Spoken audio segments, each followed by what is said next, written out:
Hello everyone. So I thought I would do a video covering the red flags I found around Doug Liman, who is the brother of the judge in the Blake Lively case, Judge Liman. And just to be clear, again, the judge and Doug Liman are in a family foundation together and have shared investments and donations and more. So they are very financially intertwined. Anyway, let's get into it. All right, the first concerning thing we're going to talk about is the fact that Doug and the judge's father got $200,000 from one of his legal clients to fund Doug's first movie. Now, their father was a famous lawyer, and there are a lot of implications for a lawyer doing this with his client's money. First of all, if he was directing his client to fund his son's project, especially potentially without disclosing it as a business transaction, that could be a conflict of interest. And it also raises the question, was this money a gift, a loan, or a manipulated investment?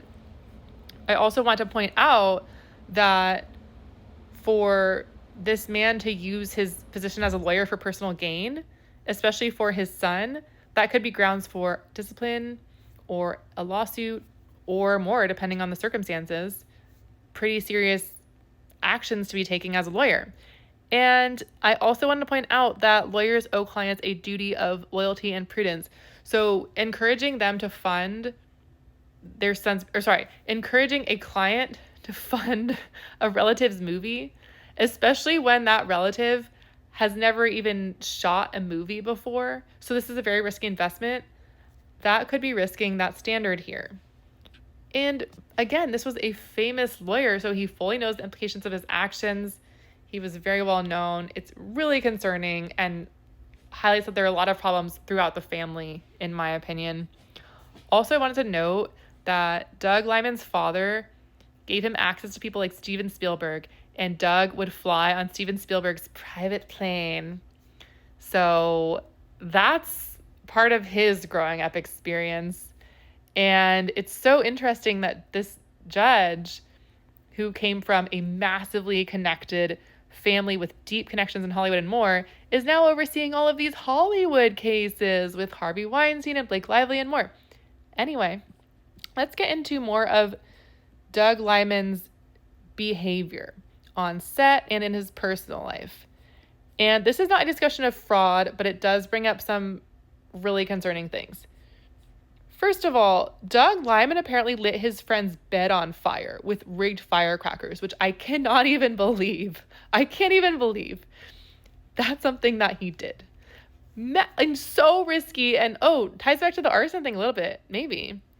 Anyway, he was putting his friends at massive risk. He also apparently likes to sail into 18-foot swells and in very dangerous conditions. That can, again, put himself and others at risk and would possibly need rescue that would involve, state resources or resources from the government and things like that. Then he also had what sounded like a pretty bad work environment on his sets. He was described as using actors as live collaborators in shaping scenes, as well as starting editing very late, not finishing his scripts, making the set environment erratic and high pressure from what it seems like. He also made a crew stay overtime, apparently, to light a forest one time just so he could play paintball. What a precious Snookums needs to play his paintball. And he would reshoot scenes without permission and cause so many problems on set that apparently after the first Bourne movie, which was a massive success, he was banned from directing Bourne sequels at one point. I don't know if that held up, and I haven't looked enough into it, but that was the case at one point. Also, he apparently made millions from his movie Swingers, but Jon Favreau, who was the actual writer on it, received very little compensation, apparently, and did not speak to Doug Liman for years because of that. So that really says a lot about Doug, and I'm just horrified here.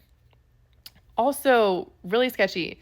So Doug claimed that he saved these people during this boating accident, but they said that they saved themselves. They called rescue for themselves, and the Coast Guard And then he apparently started carrying around this letter of commendation that he got from the Coast Guard and was using it to avoid trouble with authorities on the water. Yeah. Oh, apparently he also played a prank on Naomi Wolf by broadcasting her embarrassing interview during a party. And he also covertly borrowed a camera and flew into Baghdad without permission, which sounds pretty dangerous.